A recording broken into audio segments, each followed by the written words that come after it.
Hey friends, welcome to Tradition Cafe, the spot where the past bumps into the present and we get to sip our favorite drinks while digging into the stories that make people, well, people. I'm Anna Xavier, your host, curious and totally here for the fun of learning about people's lives.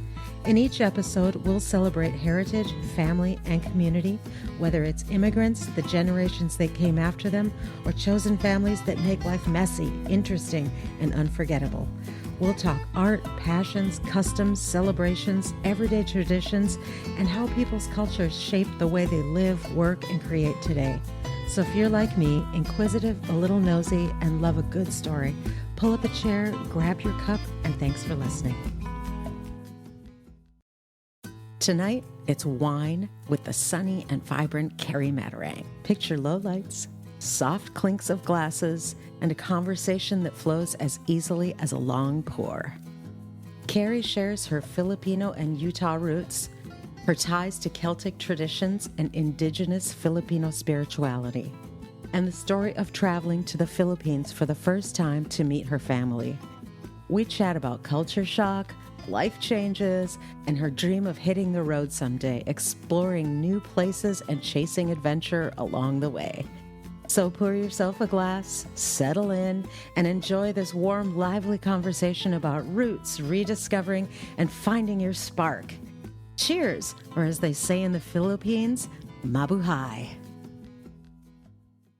Welcome back to Tradition Cafe, everybody. I'm Anna. I'm your host. And today I'm so excited to have a friend of mine in the studio. She pulled up a seat to the table at Tradition Cafe with her glass of wine. Well, okay, that was earlier. Now we've got water because it started to kind of, yeah.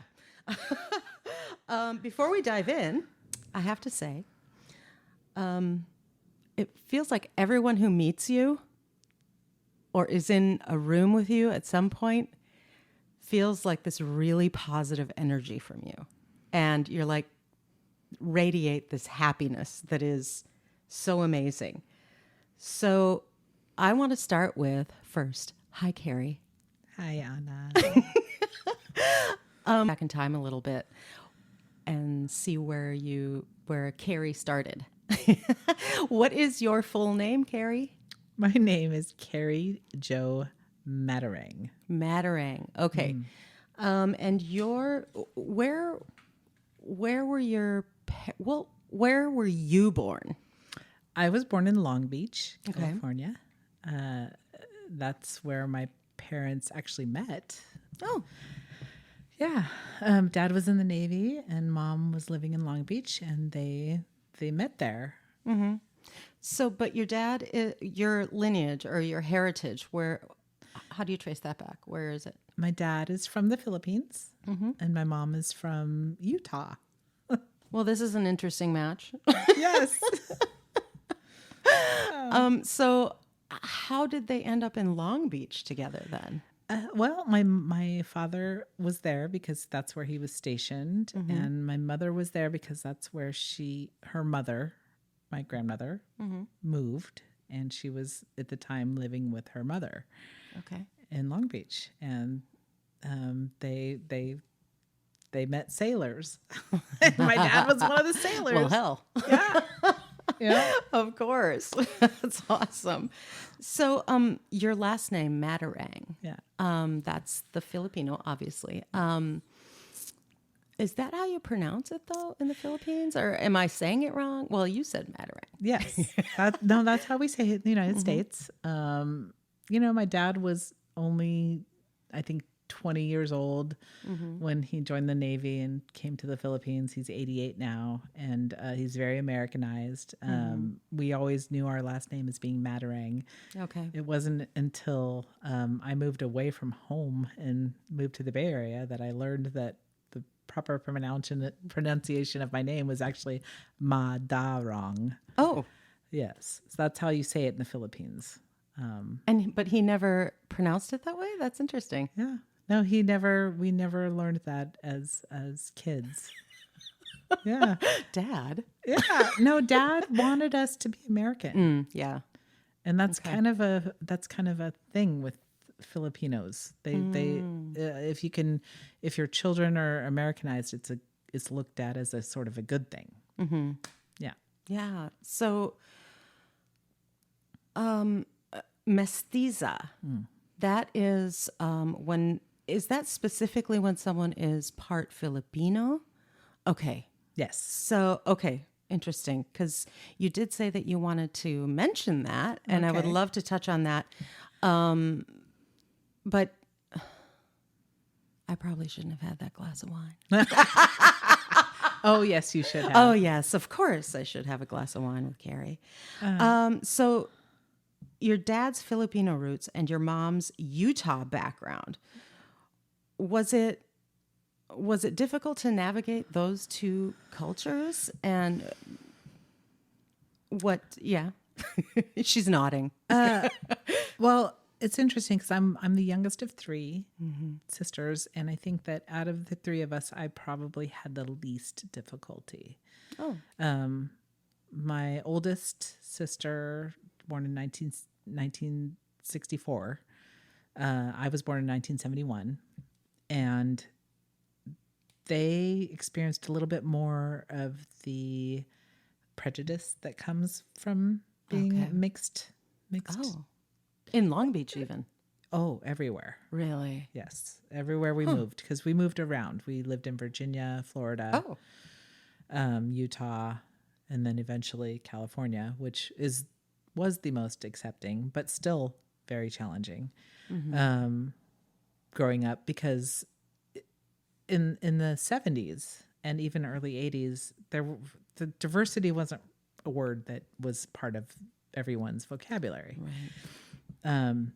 We used to say things like mixed marriage, Yes. we don't hear that anymore. Remember that? And I was the product of a mixed marriage. Yeah. It wasn't legal to be a mixed marriage until after my oldest sister was born. I don't know. I can't speak to the actual year that that it was made legal. I think it was in the late 60s, early 70s. I think you're right. Yeah. So yeah, they experienced some pretty hardcore prejudice as kids that I personally experienced very little of. I can't say none, Right. but for me it wasn't as hard as it was on my older sisters. Okay. They were called niggers. Wow. You're kidding. No, because my dad's very dark Filipino. Okay. He is. When I was little, I remember thinking my dad's black. I thought black, white. There was two different people. I didn't realize that the globe had all kinds of different colors. I just knew that there was dark people and light people. My dad was dark. My mom was light. And so when I learned, I remember learning that the word that I was told was Oriental. Oh my God. Yes. I heard that all growing up when I grew up in the Midwest, and it was like Oriental this, Oriental that. And I caught somebody saying it the other day, and I was like, oh my God, that's a rug. Yeah. Yeah. That's not people. So I remember learning that I was Oriental and feeling excited. I remember, I'm Oriental? Wow. Going to school telling my friends, I'm Oriental. Like, it's a pretty word. It was different than, than just, I don't know, not Oriental. I don't know. So, but I remember thinking of it as being kind of interesting and cool. But then finding out later that there was people that didn't think it was interesting and cool, that thought that it was bad. Yeah. And I remember in elementary school, my first experience with it was I was in the bathroom, hearing some girls talk about mixed marriages and how it was wrong and how they were opposed to it and how it was disgusting. And I didn't, I'm a naive little first grader going, what? And I remember feeling just a range of emotions and being afraid to come out of the bathroom stall because I was afraid that they were going to see that I was. Oh, they didn't know you were there. No, they didn't know I was there. So I was like not ashamed, but afraid. Right. I was afraid that I was going to come out and they were going to see that I was not just white and that they would go, oh, she's mixed and she's wrong or whatever. So I remember that feeling, and I remember going to my mom saying, "Mom, like, why did people say these things?" And she explained, she had a wonderful explanation about civil rights and how that we've come a long way. Even back then, she said, when I was your age, I couldn't sit with my best friend who was Black because she had to sit in the back of the bus and I had to sit in the front of the bus. And nowadays it's not like that, And so I remember feeling like, okay, so it's okay. Even though these other kids said it wasn't okay, my mom's telling me it's okay. So it must be okay. And my dad is Black. Well, I thought he was Black. Yeah, right. But yeah, so it was an interest in the early 70s, mid 70s. It was a very, that was a very good time to grow up because it was a new sort of mentality for globally for us to be accepting. And my parents certainly were a representation of that. Yeah. I love that. As I was growing up, I found that it wasn't everyone in the world that was like that. Right.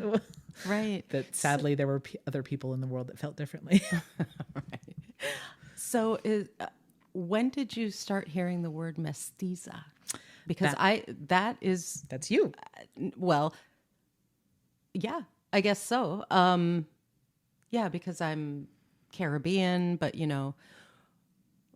settled by the Europeans and Africans and all that stuff. It's beautiful. But mestiza. When did you first hear that? Heard mestiza was when I moved to San Francisco. Okay. I was 22 years old, and somebody said, Madarang, your last name Madarang. Are you Filipino? You don't look Filipino. You're too tall. You're too tall for Filipino. And I explained, well, I'm half. Yeah. Oh, you're mestiza, and I'm like, what? Yeah. What does that mean? And they explained that that's mixed. That's you're half. You're a Filipino. So I had a title. Right. Like, oh, I'm mestiza. Okay. Yeah, it became part of your identity. I was like, wow. Because honestly, growing up from then, it was just like... Mestizo, a word that seems simple but carries layers of meaning across the world. In the Philippines, it usually refers to someone of mixed ancestry, Filipino and Spanish, Chinese, or other foreign roots. For some, it's a source of pride. Sociologist Fernando Zialcita notes that the blending of the cultures inherent in mestizo identity is enriching, shaping a unique Filipino culture that embraces diverse influences. But the term also carries controversy. Historically, mestizo often marked individuals with social and economic privileges during colonial times, creating hierarchies that still echo today. This tension isn't unique to the Philippines. Across Latin America, the Caribbean, and other former Spanish colonies, mestizo has similarly represented both cultural fusion and colonial-era inequalities. Understanding mestizo means seeing both sides, the pride in cultural blending and the caution around its historical implications, a duality that continues to shape identities in the Philippines and beyond.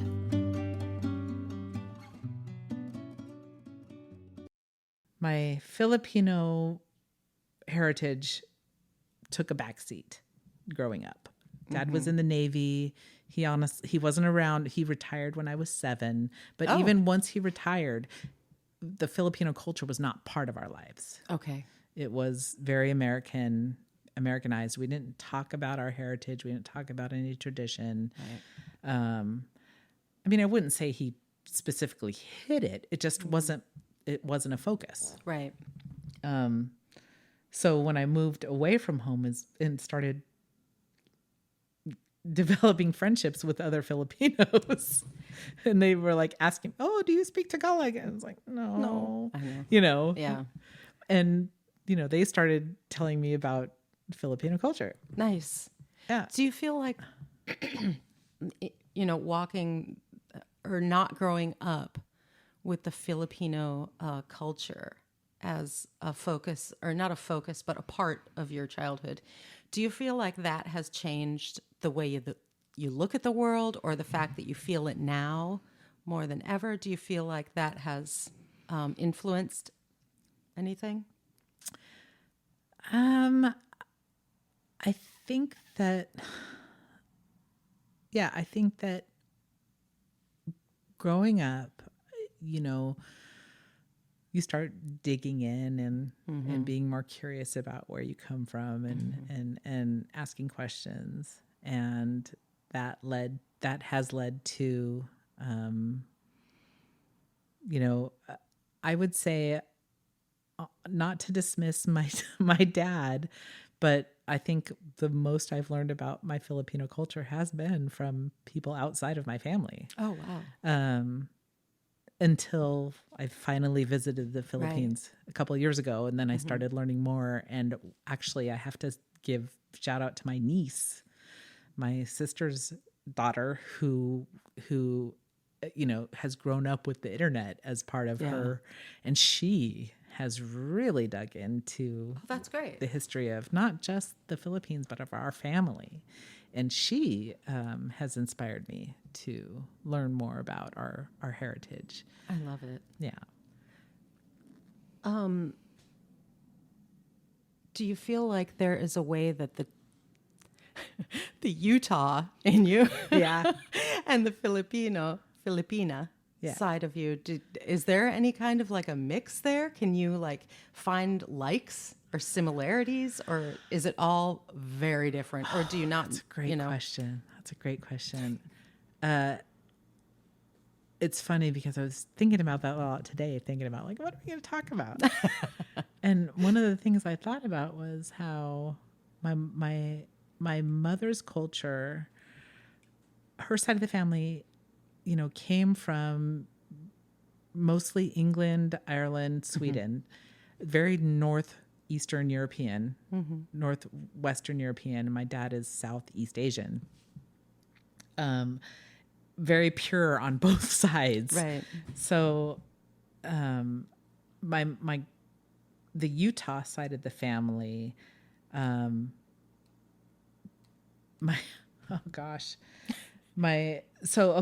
going way back, you think, okay, I think pagan, right? Right.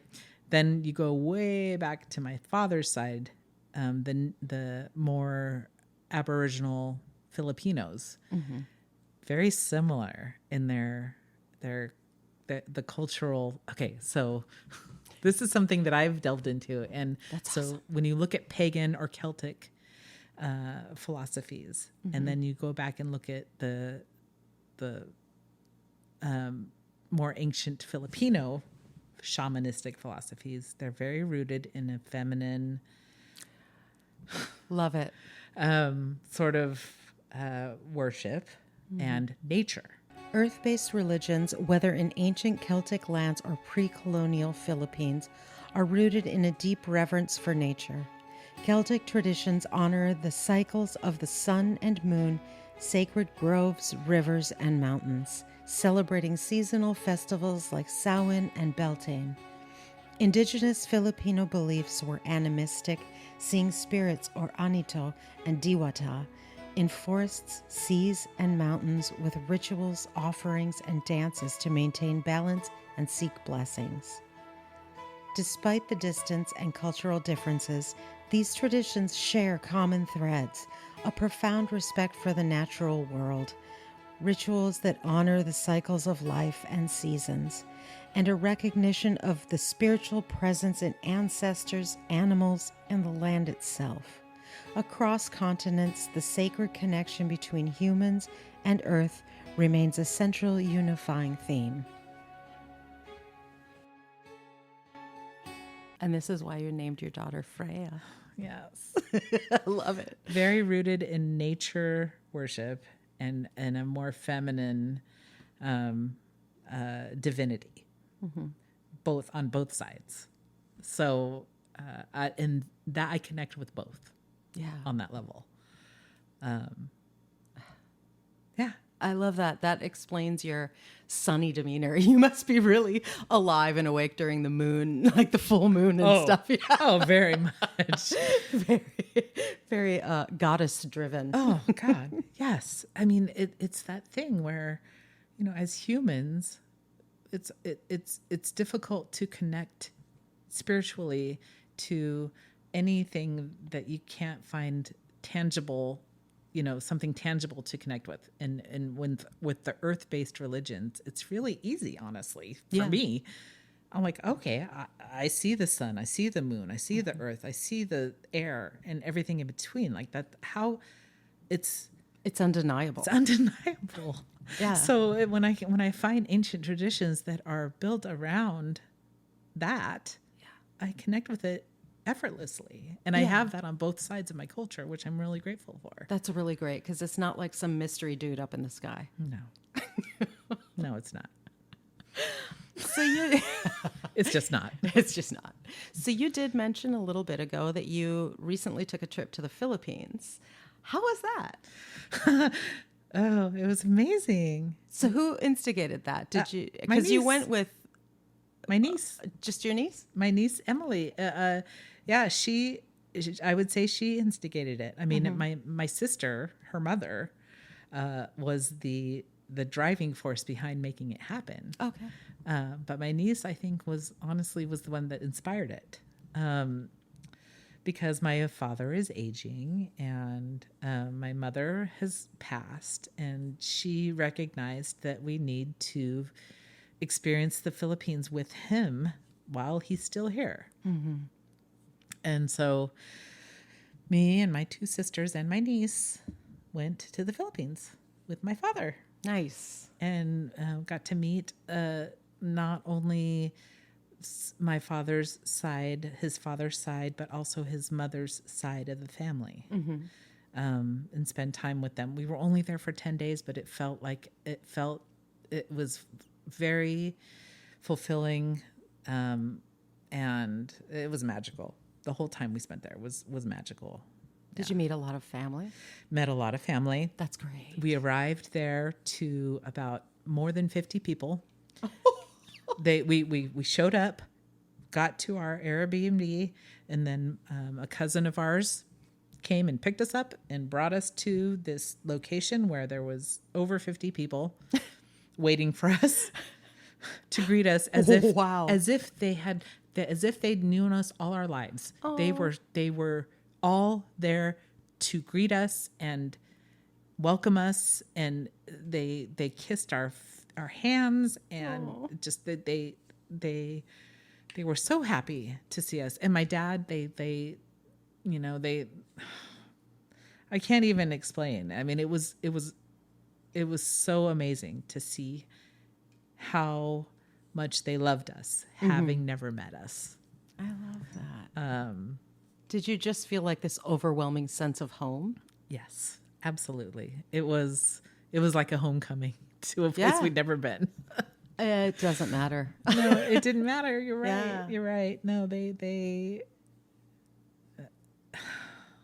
and then the whole time we were there, we got chauffeured around by our cousin, first of all, and fed like the best, fish and rice that I've ever had in my life. I could live off of that. I didn't realize how much my body wanted that.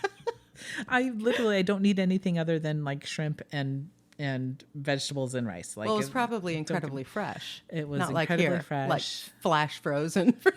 No, and like not over seasoned. Like right. It was just pure and delicious, and it was wonderful. It was humbling. Yeah. Very humbling, because they live very simply. They're not flashy. Everyone's got a karaoke machine in their home because they just want to sing, and I love it. Yeah. Just happy. Like that's probably where the most valuable item in their home is probably their karaoke machine. Did you learn any Tagalog before you went there, or did you learn some while you were there? It's funny. I learned a little bit while I was there, but I have a few words that I've learned over the years that I've incorporated into my being. And I shared those with them while I was there, and they thought it was pretty amusing because it was surprising to them that I learned these words that they don't use that often, but they knew what I meant. Like, okay, gigil, that's one word. Gigil? Gigil. It's that feeling of when like you have like a cute kitten and you have it in your hands and you just want to like squeeze it to death. Gigil. Or you have a baby with cute cheeks and you just want to like punch him in the face. Yes. Or throw him. Right. Or drop kick him through the window. Yeah. Gigil. Yeah. Gigil. That is phenomenal. There's a word for it. Yeah. Gigil. Gigil. Or, okay, another one that I love is silakbo. SILAKBO. Silakbo. And that is a surge of emotion. Oh. So it could be sadness, madness, happiness, love, whatever. Silakbo. I love how you learned all these really passionate, like emotional things to say. There's another one, ka'ulayao, which is say it again. Ka'ulayao. Okay. And that's like a special person, like my ka'ulayao, Raul. Yeah. Somebody who I hold dear. There's there's several Tagalog words like that can't translate into English with one word, Right. And those are the words that I love the most. Totally. How do you feel like it's really important to learn Tagalog to keep that culture alive in you? Do you feel like you want to learn more in order to feel the culture deeper, or? Yes, I do. And there's somebody else who maybe you'll interview, or Pia. Oh, yes. She is somebody in our community that is very much a believer in the Filipino culture and community. And her life's work is to bring us all together. I love it. There's a word for that. It's, hold on, let me think. What is that word? It's a kapwa, Kapwa, kapwa. And that's like community. Oh, I love it. And that is her mission. So this could be Kapwa Cafe. This is Kapwa Cafe. Kapwa Cafe. Yeah. And I learned that word from, guess who? My niece. Oh, she sounds amazing. What is her name? Her name is Emily. Shout out to Emily. Yeah. She sent me this little blurb one time about Kapwa community and a writing about somebody who wrote a blurb about how it's the Filipino word for community. And I immediately thought of Pia. So I sent it to her on text. And I'm like, oh, my niece sent this. And she's like, oh, Carrie. She's like, this is my life's mission. You don't even know. Like, I can't believe it. And I had sent her this article that Emily sent to me. Well, guess what? Her father's mentor is one of the people who wrote that article. Pia. She's like, my father's teacher is quoted in this article. That my niece sent to me. Small world. Small world, and just it's a divine timing, whatever, intervention, whatever you want to call it. And she was touched and I was touched, and it was the definition of Kapwa. Love it. That is the definition. Yeah, it just brings you all together. I mean, there you go. Yeah. So when you went to the Philippines, was there anything that was a super big culture shock?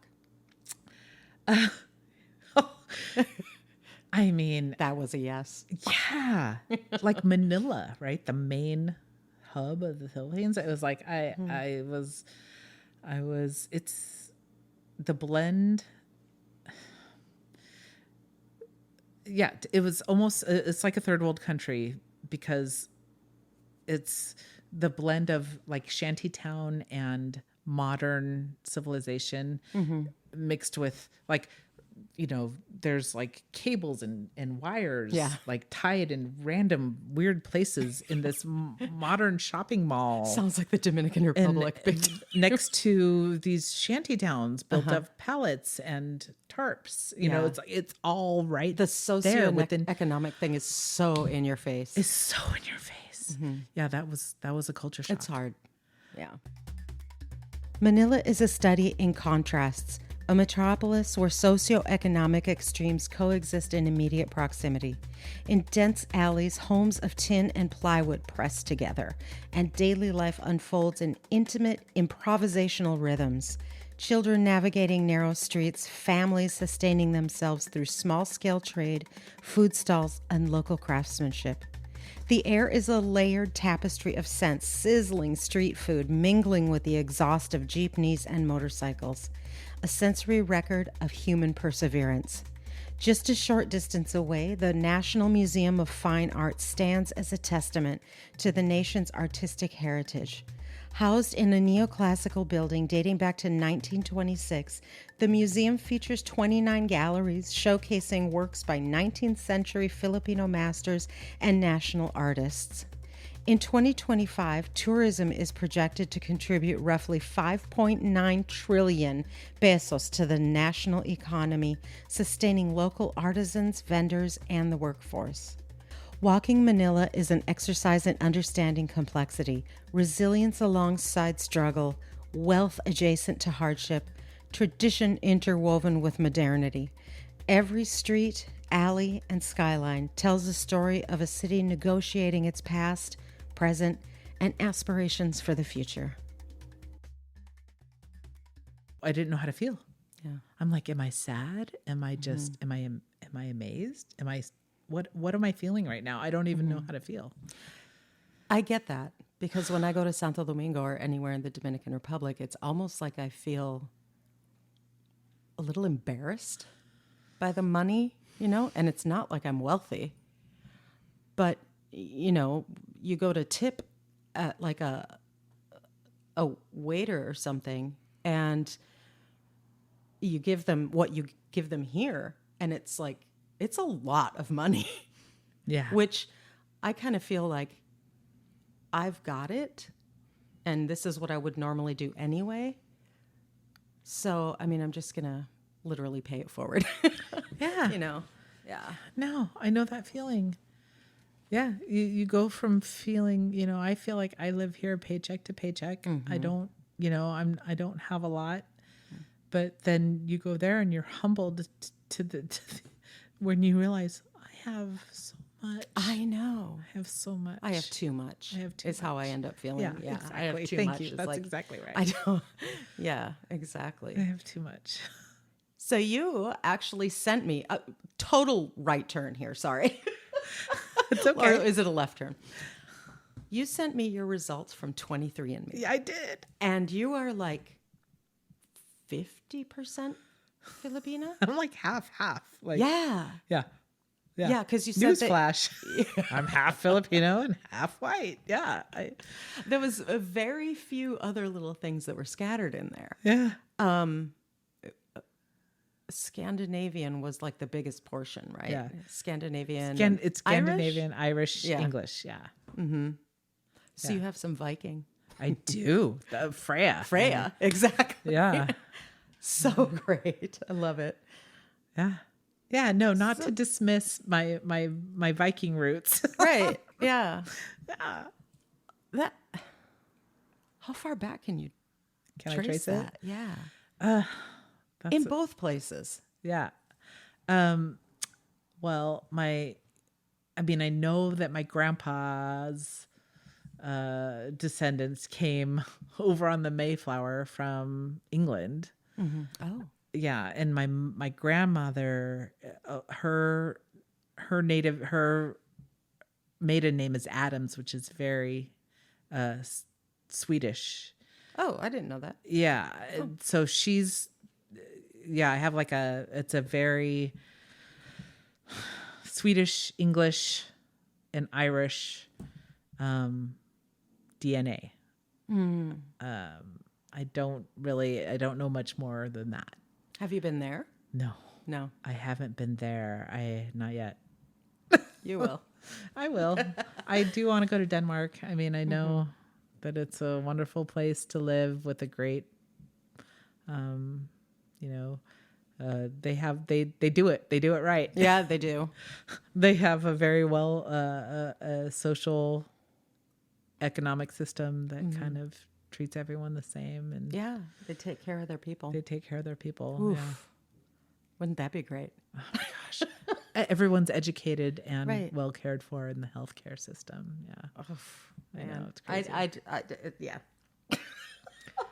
That's hard to take sometimes because, you know, we're supposedly this really developed country with all these great medical things. And now I've been hearing about, you know, people not being able to take the medication that actually, you know, is life-saving for them. Yeah. But yeah, your ancestors have it. I know. There's a documentary, and, you know, like you said, you can cut whatever, but there's a documentary Michael Moore did called Who Should We Invade Next? Yes, I love that documentary. Yeah, it's a good one. It's like it talks about nutrition. I know. I was just thinking the nutrition in the French schools. What? Like it's so basic, right? I know. We feed our people right. We take care of their health needs, and we educate them, and we care for our elderly. And if people have babies, we give them the time they need to bond with their newly born children. And a long time too. It's not just like the 6 weeks or whatever they get here. And if you work in our country, you know, we will give you, I don't know how, I'm just throwing this number out there, but it's like 30% of your year is basically vacation. Like you just work, you work a civilized schedule, and then you get the appropriate amount of time off to recuperate your own energy so that you can be effective in society. Right. And I mean, what? But they value family, you know, whereas here, and this has become a common theme when I'm talking to people, that family and taking care of the elderly and all of that stuff is so much more important in other cultures. And I don't know, maybe that's we're looking from the outside in or the inside out, whichever point you want to look at it from. But either way, either way, it's a stark difference. It's a stark reality. I had a neighbor on Pacific Avenue here in Alameda. She actually said to me that one of the things, she's from Russia, and one of the things she noticed was she's like, Carrie, where are all the old people? Where are they? Yeah. And I'm like, they're in homes. I know. She's like, in Russia. I mean, and Russia's not perfect. No, of course not. Yeah. But no place is. But no place is. But she's like, the elderly are part of the community. Like we take them out and they live with us and they are part of the community. Like we build our community around our elders. Yeah. And I'm like, yeah, we're definitely missing that. We don't. Yeah, we are. We're too busy working. Yeah. It's not about them. And that's very sad because they have a lot of good stories and information and knowledge and wisdom to share. Yes, definitely. So let's talk about your present. Okay. So, I mean, that's really good background information to show how you have made your decisions now, how you live your life. What is your chosen community now? I know that you work for the Alameda Police Department in the records department, right? And you also do part-time at, is it Mosaic? Yeah, that's ending. Literally, my last day is Friday. Oh, okay. Well, never mind. Yeah. Yeah. And then at the Fireside Lounge, which is one of our beloved sponsors. Yes. Yes. And you're DJing. Yeah. And I also do ceremonies, weddings and funerals. Yeah. Yeah. Your website is Ceremonies by CM. Nice. I was desperate. It's not that creative. It's not that catchy of a business name, but yeah, Ceremonies by CM. Do you think that doing ceremonies, you do like celebration of life, wedding, or unions? Are there other things? No, but I can do other things. Yeah. Do you feel like that that was born from your love of family? That maybe, did you learn that through your cultural backgrounds? Or is this just something that's innate in you? I mean, we were just talking about the elderly and all that. So celebrations of life, all the stages. How do you feel about that? Where does that come from? It's funny. I think if I were to draw that back to anybody, any part of my ancestry, it might be my grandma, who she was probably the most free-spirited of my living ancestors that I actually know, that I met. Is this maternal or maternal? Okay. But my grandpa on my mom's side also was a bishop of a Mormon church. Oh wow! Yeah. Oh wow! Yeah. So there was a spiritual root there, but his ex-wife, my mother's mother, was very interested and involved in the Native American Indian community in Utah. So I think I might get some of it from her. Okay. Is she Native American? She's or not. Or she just involved in it? She's not. It's funny. I only know that she's not because of my 23andMe. Busted. No, she was busted. No, that's accurate. She always thought that her father wasn't her father, that she was that her father was actually some Indian. Oh, no way. Yeah. But it's not true, because my DNA would have shown that. Right. So you have no Native American in you whatsoever. Wow. I mean, I think it was like 0.00001 possibility or something crazy. Well, they're going to add something like that. Yeah. No, not that we can trace back currently with my DNA. But grandma sure wanted it to be true. What nation did she think she was from? Oh, whatever's in Utah. I think we were descendants of Geronimo, I believe. Everybody says that. Yeah. Exactly. I'm just kidding. No, it's probably it's maybe sad related to my it. ex-boyfriend. It was Geronimo, right? He was. Yeah, but that was in South Dakota. So I'm making this shit up, but yeah. I don't know. I mean, everybody, y'all know each other. Yeah, exactly. So rude. Actually, no, Grandma, no, we're just Western European and Southeast Asian. That's it. There's no Native American in it. No. But that's okay. You never know. Maybe 23andMe. Got it wrong. Well, or, she did grow up in Utah, and she spent a lot of time at the reservations learning from people, learning from, Native American people. And, the influence is undeniable, whether it's in her blood or not. She got a lot out of that community, so much so that she wanted to believe that it was in her bloodline. Well, but yeah, I mean, that's something that I wanted to talk to you about, chosen community. Yeah. Because, there are a lot of people that have either been, thrown out of their homes, or, I'm specifically thinking of the LGBTQ plus community. Oh my gosh. And a lot of them have lost, family. Maybe it's not the same kids today, but I'm sure it is to some degree. But, then you come up with your chosen family. And so that was her chosen family. Whatever captures your heart is what captures your heart. Like, I'm completely convinced that I'm going to be living in Spain in like less than 5 years. Wow. Because it's been my life dream since I was little to live there. And so now that I'm happily divorced, now the possibilities are endless. The possibilities are endless. Yeah. I think that you'll be there. I mean, I know that you will. Yeah, because you've always envisioned yourself there. Right. And maybe your grandma was like that. She envisioned herself. Maybe she was hearkening back to a different life. Yeah. Yeah. I mean, she manifested that reality for herself, and it has carried over into my consciousness. So yeah, I'm not going to deny that. There's blood, and then there's that which is, unexplainable. Yeah, unexplainable, and you get to choose, and yeah, totally. Yeah, exactly. So, what season of life are you in? Are you experiencing something really profound, or speaking of choices? Yes, I am in a very profound season of my life.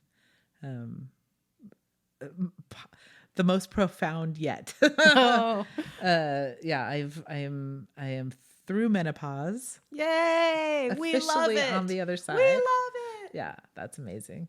I actually love it. I do too. I'm welcoming the crondom. And recently, not quite exactly legally divorced, but separated from my husband of 25 years. My daughter is 18 and thriving. She's got a job and she's going to college. We live together in an apartment, but she's really showing her independence, and I'm very proud of her. I'm proud of myself. I'm also showing my independence. I love it. Yeah, but it's like the first time in my life that I've ever been sort of solo, for real. Without a boyfriend or I mean, I have a boyfriend. Right. I have a loving relationship that's long distance, but it's long distance. And so for the most part, I'm on my own, and it feels great. It's great, isn't it? Yes. And it hits you like a ton of bricks. Like one day you're like, oh my God, my decisions are my decisions. I didn't realize how fulfilling I could be. I didn't realize how lovely I was. I didn't realize, right. How much just being with myself can be enough, It really is enough. I'm enough, And I'm worth it. I am enough for myself, and if I choose to share that with someone, then good for them. Right. Yeah. Hurrah. It's a different way of thinking, I think that especially our generation, we grew up thinking that we're not complete until we get married and merge with another person. And then that's when we can start our lives. Yeah. Whereas I think that I believe that, especially having my 18-year-old daughter and watching her watch me do this. I hope that the next generation, I think that the upcoming generations are going to do it a little differently. Yeah. I think they're going to be more independent and more focused on, different things than what we were focused on. Yeah, because they're able to learn things faster because they have those resources, like your niece has been able to do all kinds of research, whereas we just had to get, the oral history. Yeah. It's, like you said that when you were growing up that you didn't really have the Filipina side of your heritage present in your life. I mean, look at what your niece, Emily, can do now. Yeah. No, she taught me about Babalan, which is an ancient language of the Philippines. Oh, I've never heard that. Yeah, it's a very, that's the one where I was talking about they had more of a feminine earth worship. It was the Babalan. There's a language, there's a writing that oh gosh, I'm so glad that we went there because the Spanish influence, the Spaniards oh, they did everybody. They did everybody, and in the Philippines it was mid 1500s to the mid 1800s. It was 300 years. They brought some things which some scholars might call benefits to the Philippine nation, which was reading and writing and modern way of thinking, but they also brought patriarchy and politics, which wasn't there before. Right. It was a matriarchy and it was nature worship. Yeah, the same thing in the Dominican Republic with the Taino people. They were very I actually can't speak to whether they were patriarchal or matriarchal. But yeah, the Spanish came over, and I hate to say that I really want to live in Spain and I feel connected to it, but they came over and killed everybody with smallpox and syphilis and shit like that. But yeah, the introduction of patriarchy and politics and just money, Yeah. which everything came down to money. It always has. Yeah, it always has, which is weird because money is it's not even real. I know. And now you have all the Bitcoin. Oh my God. Like, what happens if more the not lights real. go out? Do I lose my life I savings? know. I just want to go back to when we bartered Right? services and things. Like, I'm good at braiding. I'll braid your hair if you Give me a chicken. If you feed me. Yeah. Right. Here's a chicken. Can you take my trash out?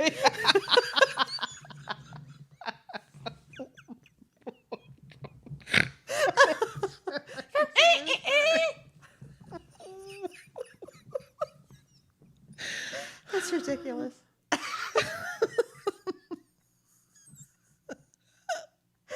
Oh my God. So great. Did Freya go with you to the Philippines? No, she didn't. She was in that age where, and I know that, she's hard to feed. Like, she was super picky about food, and just everything was uncomfortable for her in that moment. And I was like, she would be miserable. Like, I would be miserable trying to cater to her while we were there. I think. How old is your niece? Well, then she was 25. Oh, okay. Yeah. All right. Yeah, that's a big difference. At that well, age. she turned 25 while we were there. That was her cute. 25th birthday. Yeah. Yeah. I know Freya wouldn't have had I think that maybe now she would actually enjoy it more, and maybe we'll go back with her. Yeah. I was going to ask you if you wanted to go back. Oh, definitely. I am definitely going back to the Philippines. I don't know when. I don't have plans, but it's in there. It's in there. In your It's future. happening. Yeah. Yeah. And I want to bring Freya for sure. Yeah. Do you feel like she has a solid grip on the Filipino culture, or do you feel like she'll get that once she gets there? I think that she'll get it once she gets there. Freya has never been somebody who I can't spoon feed her. Like, she needs to find it on her own. She's always been that person since she was a baby. Like, I can sort of guide her, but I can't tell her how to think or what to do. Like, she has to get there on her own. So if there's anything I know about her, that is what I know. She's a Taurus, and she. Ooh, I'm just kidding.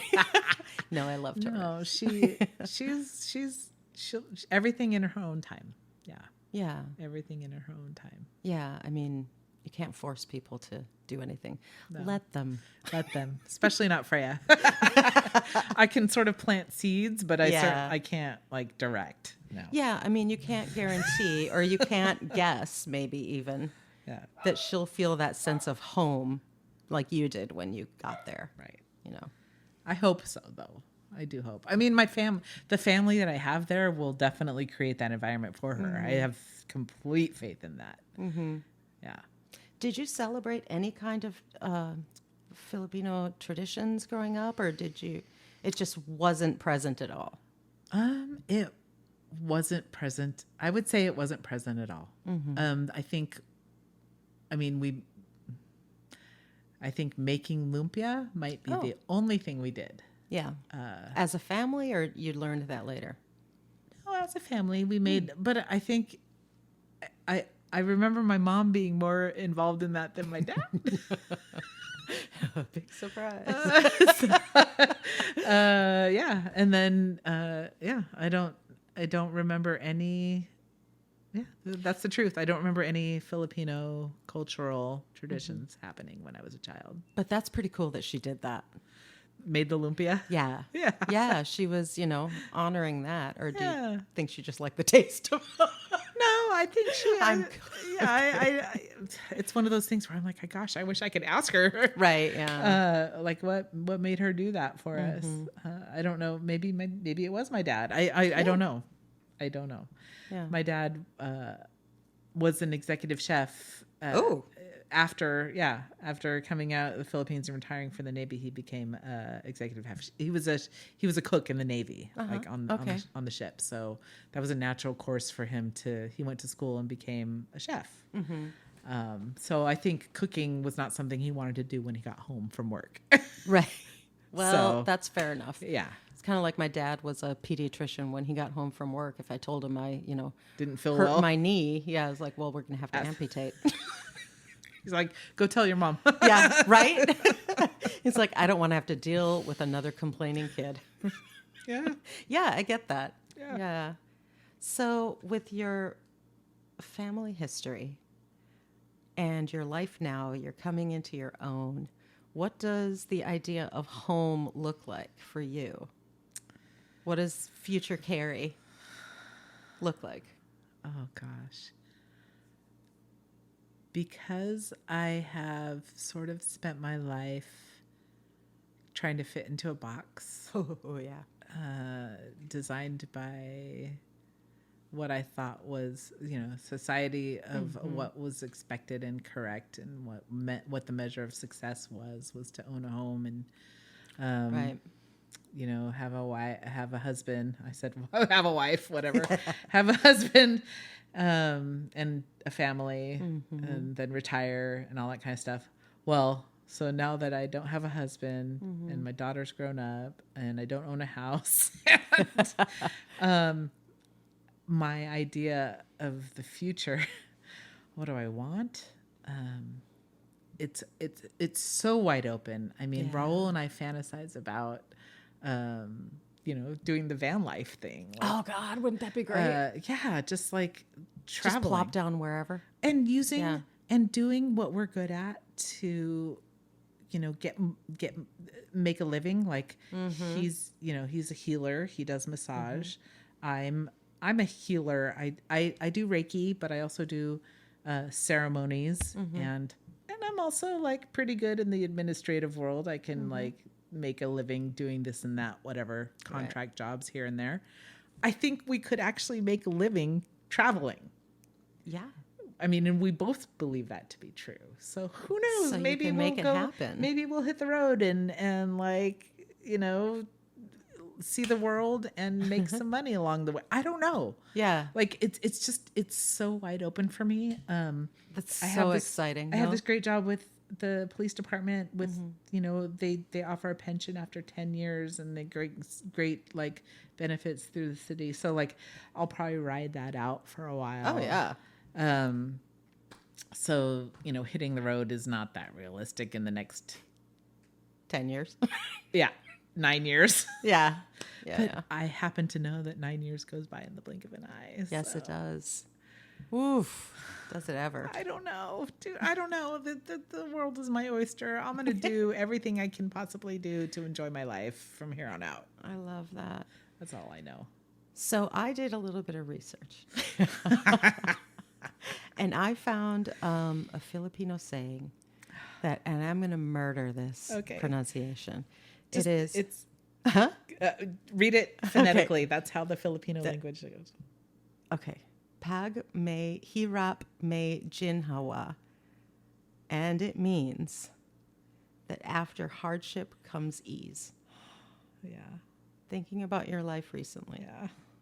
Your divorce, raising your daughter, juggling so many roles that you've got going on, whether it's work or, your ceremonies and stuff like that. I love that your future is wide open to you, because hardship, the minute you break free from that, you're going to feel so much lighter as every single day goes on.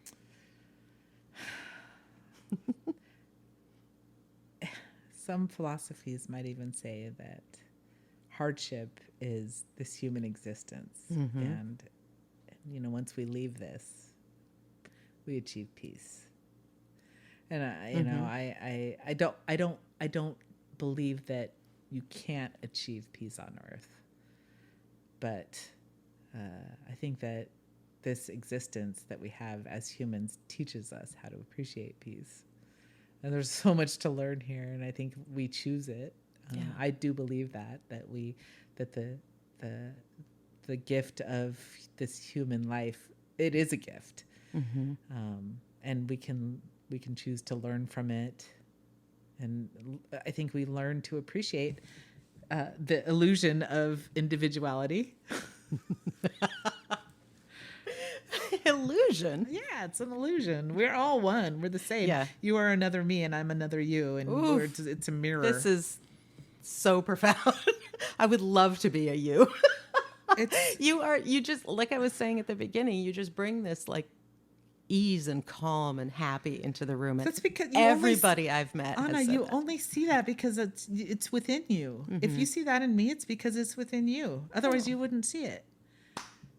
Oh, I believe that to be 100%, and that goes true for the negative. If you think somebody else is an asshole, it's because you recognize it. I was just going to say you recognize it. Like, oh shit, that's that part of me that... Ugh. It goes both ways.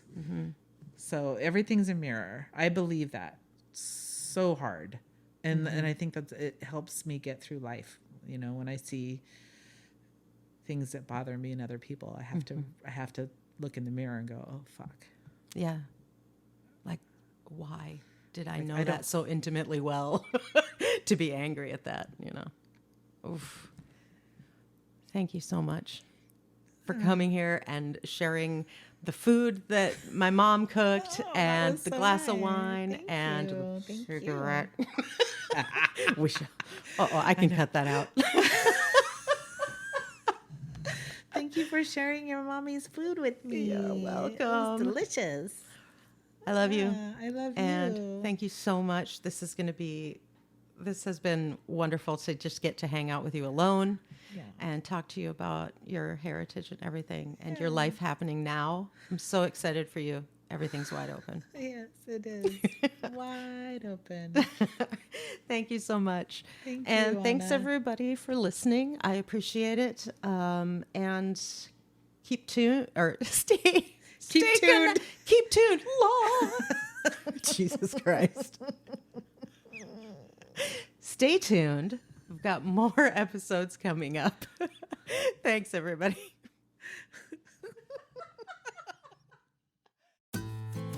This episode is brought to you by the Fireside Lounge, located at 1453 Webster Street in Alameda, California.